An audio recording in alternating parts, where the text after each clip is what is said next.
What am I doing here? Why you got me chained up like this? What the hell? Fuck. It hurt.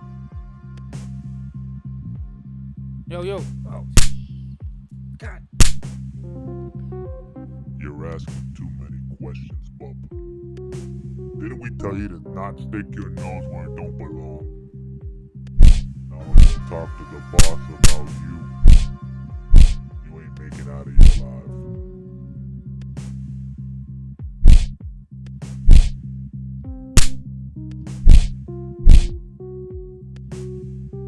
I want the gabagool, extra pepperoni, extra ham. And if it's up, I send it back. Aaron, Yes. coffee, Okay, not from the kitchen, Stop and Shop. If it's not Stop and Shop, I send it back. okay. Large. If it's a medium, I send it back. If it's an extra large, I send it back. How do you return coffee? Go. Any questions?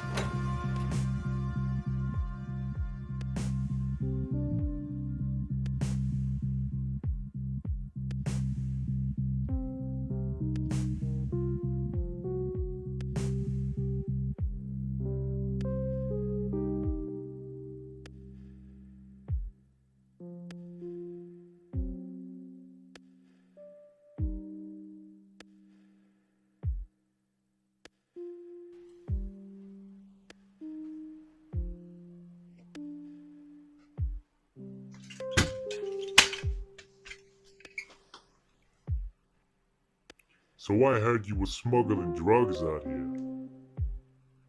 Am I correct in that assumption?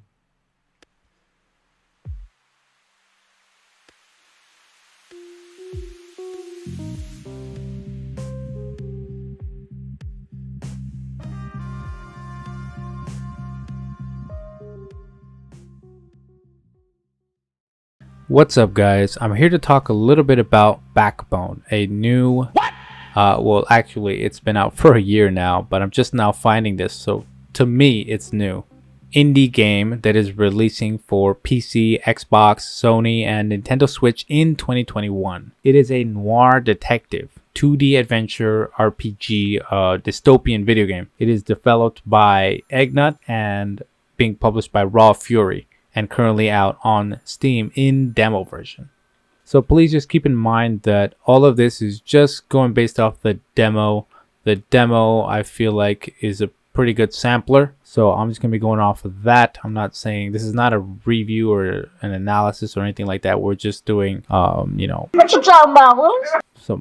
pre-thoughts, I guess, or a preview of what might be to come, and I'm going to try to predict a lot of what comes out in the full game based off the gameplay elements we see here. The game shows a lot of potential. It's beautiful, it's breathtaking, and it's so immaculate. The pixel artists have really done a lot to make the world itself feel vibrant and immersive. It has backstreet alleys, grand cinema, classic diners, and so much more. I feel that art always has to be in tune with the narrative in order to complement that immersion factor that helps players lose themselves in the game world. And that is especially true with genre-focused games where style is integral to the narrative and environment itself, such as the noir genre. Personally, I love crime TV shows, 48 Hours, cold cases, and unsolved mysteries kind of shows. So this game immediately piqued my interest, and I have to say I was very impressed at the demo version despite just how short it was. Obviously, it's a demonstration of what is to come, so I'm aware that it's supposed to be short like that. I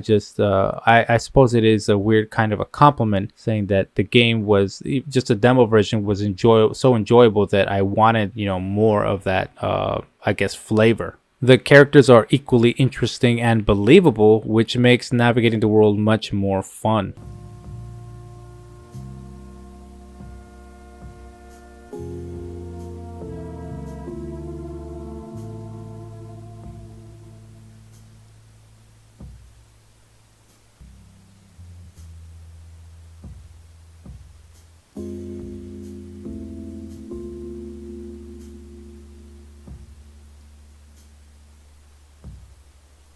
It kind of seems like a lot of referencing and throwing back to New York City, even though it is supposed to be based in Vancouver, BC. You know, a lot of the NPC characters have that gritty survival kind of instinct, and that really comes through in their personality. So most NPCs have unique dialogue options and paths that make your next approach fluctuate and vary depending on how well you handle communication. Poor choices in context of the conversation in respect to who you are and your relation to that person will lead to future dialogue failures or future options being restricted unless there are other options at your disposal. There is stealth gameplay featured in the demo, such as crouching and being able to use items in the background or environment to distract enemies in order to pass through an area, meaning that you have to use your wits to discover alternate pathways and approaches to situations and be very opportunistic with everything that is around you. The game is designed in such a way that your mind is your greatest weapon and your asset. It does not really hold your hand or coddle you, and it is not afraid to throw hard puzzles at you without explaining anything. Simply put, you have to use your head to get by in this world, such as it is in the private detective world, and that challenge part of it makes it much more enjoyable. Puzzle design, I will say that you will need to pay attention to details in front of you and try to keep your mind open to solutions as they present themselves. The direction in the narrative is really on point, and I feel like they really have a good idea of where they're going with it. By the time you finish the demo, you're gonna be salivating for more as the demo comes to a close and wraps everything up. And I have to say, on another note, the demo itself is actually well designed and well developed in such a way to present the game to you without giving you everything. You know, it's kind of like a great launching point for new players to be like, oh my goodness, what is this new game? You know, I love the story, I love the characters, but it leaves you with that aftertaste of its flavor where you're like, you know, I want more of it. Now, the voice acting is exemplary. It features a lot of classic characters that, while slightly tropey, are still very memorable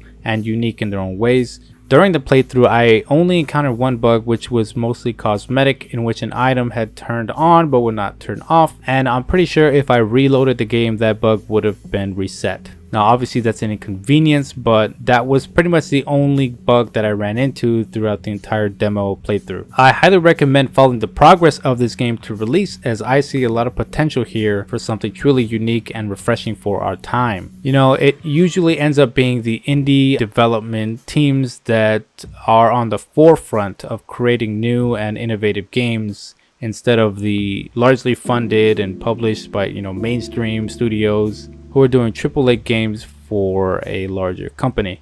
Other than that, the entire game ran smoothly at 61 to 62 frames per second for the entire playthrough up until the end, the ending credits, where you notice a little bit of a frame drop because there's so much text scrolling down of all the Kickstarter patrons. Try the demo, tell me what you think, and subscribe and like to support, and tune in for more coming soon. I have left links down below to all creators involved, including their Kickstarter. Please make sure to check that out. Their Kickstarter video is pretty cool. Please be safe, healthy, and the best of wishes to all of you. This is Jedi Dogma signing out.